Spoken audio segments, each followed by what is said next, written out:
குரு வணக்கங்கள். வாழ்க வளமுடன். உலகெங்கிலும் இருக்கக்கூடிய நெக்ஸ்ட் நேயர்களுக்கு எனது அன்பு வணக்கங்கள். சுப்ரஜா சுரேஷ்குமார், டிஎன்ஏ மற்றும் பிரശ്ன ஜோதிடர், கோவையிலிருந்து.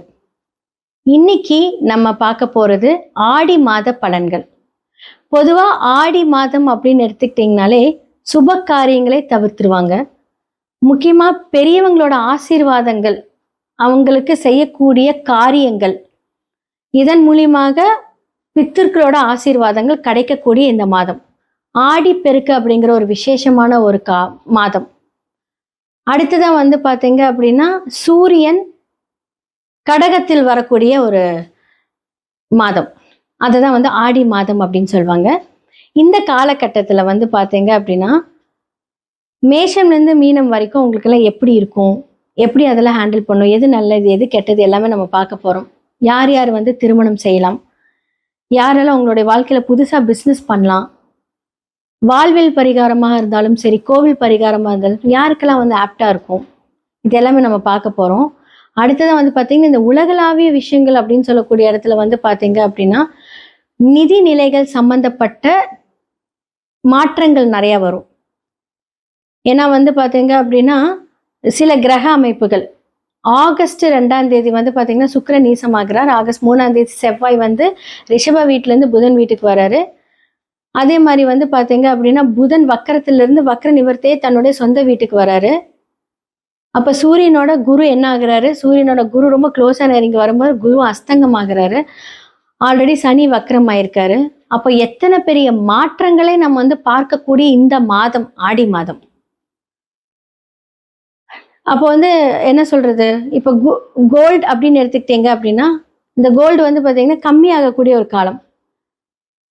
அடுத்தது அது அதிசாரம் விலை அப்படி கண்ணா பின்னா நேர போகுது. பட் இப்போ கொஞ்சம் மாற்றங்கள் பார்த்தீங்கன்னா சில பேசிக்கான அந்த ஃப்ளக்சுவேஷன்ஸ் தான் இருக்கும். ஆனால் அது முடிய காலத்தில் நிறைய திடீர்னு பார்த்தீங்க அப்படின்னா வேற லெவலில் இருக்கு. அப்போ யாருக்காவது கோல்டில் இன்வெஸ்ட்மெண்ட் பண்ணுறீங்க அப்படின்னு இந்த காலகட்டம் ரொம்ப நல்லா இருக்கும். அதே மாதிரி செவ்வாய் புதன் செயற்கையா இருக்கும்போது நிதிநிலைகள்ல பார்த்தீங்கன்னா இப்போ ஒன்று சொல்லியிருப்பாங்க, சடனா ஒரு மாற்றத்தை கொடுப்பாங்க. அப்ப அரசு சம்பந்தப்பட்ட விஷயங்கள் பார்த்தீங்க அப்படின்னா தன்னுடைய ஸ்தானத்திலிருந்து சூரியன் விரைய ஸ்தானத்துக்கு இருக்கிறார் இல்லையா. அப்போ அரசு சம்பந்தப்பட்ட விஷயங்கள் நிறைய மாற்றங்கள், அது மூலியமாக நிறைய முதலீடுகள், அரசு நிறைய முதலீடுகள் பண்ண போகுது. இது எல்லாமே பார்த்தீங்கன்னா இந்த காலகட்டத்துல நமக்கு உலகளாவிய விஷயங்களை நடக்க போகுது. இன்னுமே பார்த்தீங்கன்னா ராகு காற்று ராசியில் தான் இருக்காரு. அப்போ அதற்கான ஒரு விஷயங்கள் பார்த்தீங்கன்னா இம்பேக்ட் இருந்துகிட்டே தான் இருக்கும். முக்கியமா இன்னொரு விஷயம் என்ன சொல்லணும் அப்படின்னா, சனி வக்கரமா இருக்கும்போது நிலச்சரிவுகள், நீர் சார்ந்த அழிவுகள், இதெல்லாமே கொஞ்சம் ஜாக்கிரதையா பார்த்துக்கணும். நீ அடுத்தது அந்த காற்று காலம், காற்று அதிவேகமா என்ன சொல்றது, அதன் மூலியமாக மரணங்கள், இழப்புகள் இதெல்லாமே நடக்கும். முடிஞ்ச அளவுக்கு பார்த்தீங்க அப்படின்னா டிராவலிங் அப்படிங்கிறதுல கொஞ்சம் தவிர்த்துக்கோங்க. கரெக்டான ஒரு விஷயங்கள்லாம் பிளான் பண்ணி செய்யறது இந்த காலகட்டத்தில் ரொம்ப நல்லா இருக்கு. மேஷம்லேருந்து மீனம் வரைக்கும் என்ன மாதிரியான பலன்கள் ஆடி மாதத்திற்கு அப்படிங்கிறத பார்த்துடலாம். தனுசு ராசி மற்றும் லக்னக்காரர்களுக்கு இந்த ஆடி மாத பலன்கள் எப்படி இருக்கும்? எதை திருப்பினாலும் அர்த்தாஷ்டம சனியோட பிடியில இருக்கீங்க, இப்படி இருக்கீங்க, அப்படி இருக்கீங்க, ஜாக்கிரதையா இருங்க. நான் உங்களுக்கு நல்லது சொல்ல வந்திருக்கேன். ஸோ தனுசு ராசிக்காரர்களுக்கு இந்த காலகட்டம் ஒரு பொன்னான காலகட்டம்.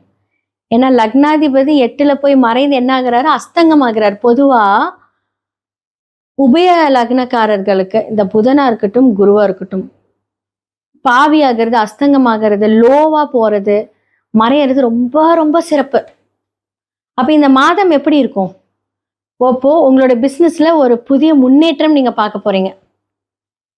ஸோ 8ஆம் இடத்துல போய் மறைந்து அஸ்தங்கம் ஆகிறாரு சூரியன், 9க்குரிய சூரியனோட இதாகிறாரு. அப்ப என்ன ஆகும் அப்படின்னா அரசு சம்பந்தப்பட்ட விஷயங்கள் மூலியமாக உங்களுக்கு நன்மை ஏற்பட போகுது, வருமானங்கள் அதிகரிக்க போகுது. இது ஒரு நல்ல விஷயம். ஓகே, அடுத்தது கொஞ்சம் பேடான விஷயம் என்ன அப்படின்னா 5-12க்குரிய செவ்வாய் அழகா பாதகஸ்தானத்துல போய் உட்காந்து புதனோட உட்காந்துருக்காரு. அப்போ பேங்க்ல பணம் வாங்குனீங்க, கடன், ஸோ இதெல்லாமே நீங்க தான் அடைக்கணும் இல்லையா. அப்போ அந்த ஒரு நெருக்கடியை கொடுக்கக்கூடிய ஒரு காலம். சுத்தி சுத்தி நீங்க வாங்கின காசுக்கு இப்ப கொடுப்ப, எப்ப கொடுப்ப அப்படின்னு கேட்பாங்க.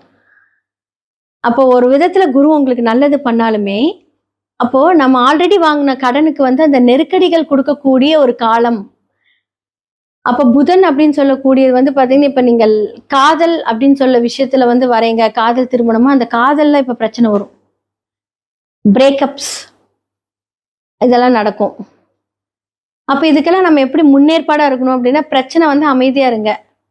முடிஞ்ச அளவுக்கு ஒரு பிரச்சனை அந்த இடத்துல இருந்து மூவ் ஆன் பண்ணிட்டு போங்க. அப்ப யாராவது வந்து இந்த காலகட்டத்துல வந்து பாத்தீங்கன்னா, ஏன்னா நான் செவ்வாய் அப்படிங்கிறது நிலக்காரகன் நான் சொல்லியிருக்கேன், பூமிக்காரகன். சகோதரக்காரர்கள்னாலும் செவ்வாய் தான். பெண்களா இருந்தா அது மாங்கல்ய ஸ்தானம். அப்போ தனுசு லக்னமா இருக்கக்கூடிய பெண்கள் கணவருக்கு ஏற்படக்கூடிய ஆபத்துக்காக நல்லா ப்ரே பண்ணிக்கோங்க. ஏதாவது ஒரு வம்பு பிரச்சனையோட வந்துட்டாரு அப்படின்னா, அதுவுமே நமக்கு வந்து இந்த காலகட்டத்துல அது தேவையில்லாத ஒரு பிரச்சனை தான் நான் சொல்லுவேன். அப்போ நீங்க வந்து ஆப்போசிட்ல பாதகமா இருந்தாலும், அவரே ஒரு பாதகமா இருந்து அத வந்து ஒரு பிரச்சனைக்கு கொண்டு வந்துட்டாங்க அப்படின்னா, ஆல்ரெடி உங்களுக்கு பிரச்சனை அப்படியே கொழுந்து விட்டு எரியும். இதுவும் அதுவும் சேர்ந்து டபுளா எரியும். அப்போ பேங்க்ல வந்து நீங்க ரொட்டேஷனுக்கு பணம் வாங்கலாமான்னு கேட்டா, இப்ப வேண்டாம். பணம் வரக்கூடிய விஷயங்கள் வந்து நல்ல ஒரு அமைப்பா இருக்குன்னு நான் சொல்லியிருக்கேன். சூரியனோட சேர்ந்து உங்களுடைய இப்போ அடுத்த லெவல் ஆஃப் பிசினஸ் நீங்க அப்கிரேட் பண்றதுக்கு எல்லாமே நீங்க பிளான் பண்ணுவீங்க. ஆனா பேங்க்ல போய் வாங்கலாம். வீடு கட்டுறதுக்காக பேங்க்ல லோன் எடுக்கலாம் அப்படின்னா, பிற்காலத்துல அது 100% பிரச்சனையா தான் மாறும். அப்போ நெருக்கடி ஆல்ரெடி குடுப்பாங்க. அதெல்லாம் சமாளிக்கணும். நல்லா ப்ரே பண்ணுங்க. நெறைய கரெக்ட்டா பிளான் பண்ணுங்க. வழிகாட்டுதல் அப்படின்னு சொல்லக்கூடியவர் வந்து பார்த்தீங்க அப்படின்னா, பிரச்சனைக்குரிய இடத்துல அஸ்தங்கமாகும்போது நல்ல பிளானிங் வரும். நெறைய ஆன்மீக ட்ரிப்ஸ் எல்லாமே நீங்க பண்ணுவீங்க, போவீங்க. அப்ப இந்த காலகட்டத்துல அத கரெக்ட்டா பிளான் பண்ணி அத சரி செஞ்சுக்கோங்க. ரொம்ப நல்லாருக்கும்.